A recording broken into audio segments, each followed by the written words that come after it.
Alright, Odessa, spill the beans. What did you do to my SMG? For some reason, every time I shoot, I have to reload after about 5 rounds. I know you're up to this, man. You always do shit on my showcases. You waiting for somebody? Yeah, you! Well, man, are you gonna finally tell me how to fix my gun? Huh, neat. Hey guys, how's it going? Welcome back, and my first video back from California. It was absolutely amazing seeing my son. Probably the best 3 days I've had in my life, I'm not gonna lie. It was something spectacular, but I'm not gonna go on about that. I was gonna make a vlog video about it, but who knows if I'll actually get around to doing that. Anyway, the fact is, I'm finally back. Even though you saw a video yesterday, that was recorded 4 days ago. So it's good to finally record and actually have things upload. Today's video is gonna be all about having that weapon utility you've always wanted. This is the Equipped Weapon Add-on mod, and, well, it's pretty old, but it was suggested by this person down below. Thanks for your suggestion. Let's go into what this does. Hold Q, go down to Options. By Options, of course, I mean Utilities, and then you'll see Equipped Weapon Add-on, and you're gonna see statistics right off the bat of the weapon you're holding. So obviously we're holding the revolver or the Magnum. You can see it says Half-Life 2, 357 handgun, which is what this is called. You can see the mag, which is actually a rotating chamber, not really a magazine. Has 6 bullets in it, like standard revolvers do. And you can see our stock, which is how much ammo we have left, and then the ammo type, and the damage per shot. This is really interesting. And if you think this works for just Half-Life 2 weapons, ho-ho! Yeah! Now we get good analysis on even weapons like admin guns, which normally you couldn't really tell unless you shot something.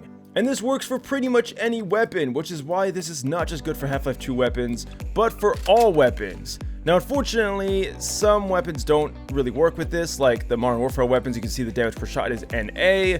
Kind of unfortunate there, but everything else kind of still shows through. And then there's even some extras here, which are things that I really don't understand.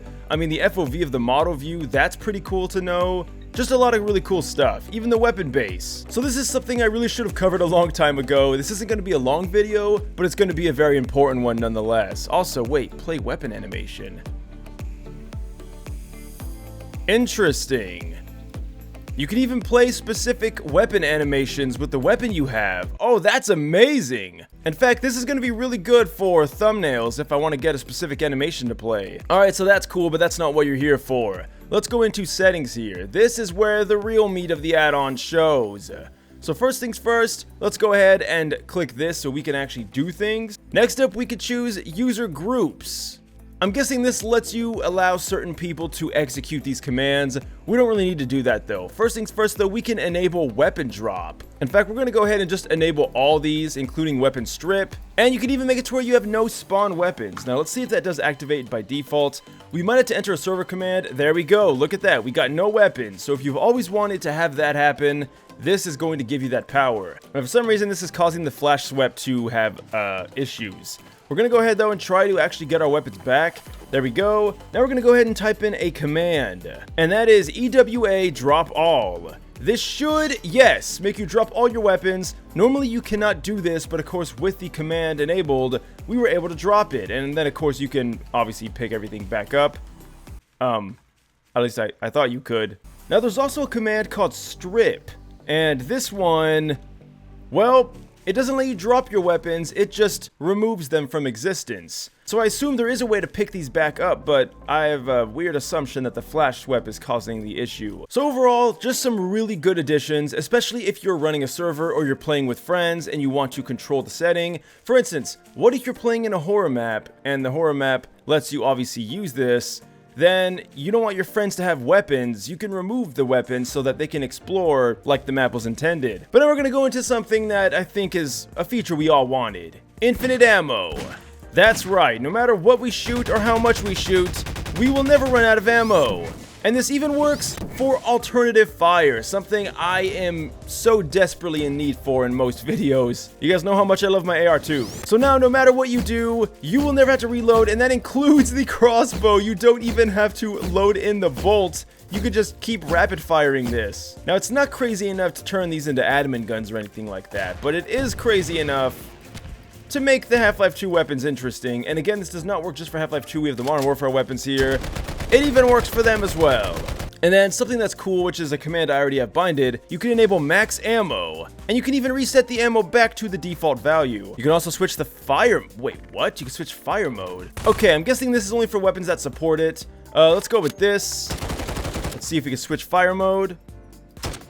Oh my god, it actually worked! What? So even though the Modern Warfare sweps do have some issues with this mod, even this works with some of the functions. So obviously if you have like TFA base or customizable weaponry or any of those weapons, it should work perfectly with this. Next up, we could turn on no recoil. Now I don't know if that really works for this weapon, but for the Half-Life 2 weapons, I mean they already didn't have recoil, let's be honest. You can even turn on no spread. This should work hand in hand with the no recoil. Let's go ahead and try this again. I mean, alright, so it's hard to tell exactly how well this works, but let's go into the next one because we have some really exciting things. The rapid fire. We can even enable tool gun rapid fire. Let's go ahead and see what this does. Alright, this is with rapid fire enabled. You no longer have to wait for your gun. Oh, okay, we're slowly creeping into admin gun territory now, I'd say. In fact, let's go ahead and spawn some G-Man here. Yeah, this is pretty nuts. Wait, does it work with the RPG? It does not, only because the RPG doesn't reload until the rocket has exploded. We could do it with tool gun though, so... Oh, this is going to be awesome. I could have definitely used this in one of my last videos because I had to rapid spawn in a few items. And now we can do it instantly and probably crash the game. Alright, so I would advise not doing that with ragdolls. We can even adjust the damage multiplier. Okay, so now let's go ahead and pull out that crossbow again. And let's go ahead and spawn in Armstrong. Oh. Well, there goes Garry's mod. Alright guys, we're back, and I really should have scrolled down a little bit more before I did the console commands, because there's even options in here to drop your weapons and strip them, so I didn't even have to go into the console. But if you do want to, there are console commands for that. Anyway, we even have options to give all players the fizz gun, tool gun, and camera. So if you're missing that for some weird reason, you can totally do that. You can also drop all active weapons, which you can then hopefully pick back. Yes, you can. And you can even change the skin of the chat color. So we already have dark green. Let's go with default. Oh, wait, what? Oh, never mind. This is the skin for the settings. Okay. So I've never seen a mod actually do that, where you could change the color of the settings panel. And then you can go into even more detail here, but I'm not going to go any further into this, guys. What do you think about this mod? I think this mod is killer. I think it is such a necessity for just doing anything in Garry's mod, but let me know what you think down below. Would you use this in your game? And as always, guys, leave a like, subscribe. Thank you so much for watching. It's good to be back. Expect a video every day again. And until next time, thanks for watching and farewell.